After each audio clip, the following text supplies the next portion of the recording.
Welcome to DoctorHoster.com Tech Guide. In this video, we are going to learn how to install SSL from your cPanel.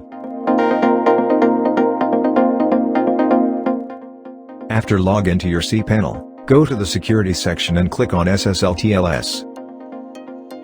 On the next page, select all domains by check the box. Then click on Run Auto SSL, and wait for few moments.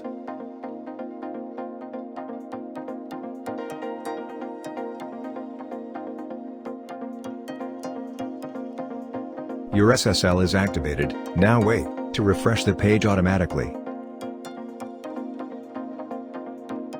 Now, go back to your cPanel main page, and go to the Domain section. Click on Domain option, and on the Force HTTPS redirect. In this way, you can activate SSL from your cPanel. Thanks for choosing DoctorHoster.com, your online business partner.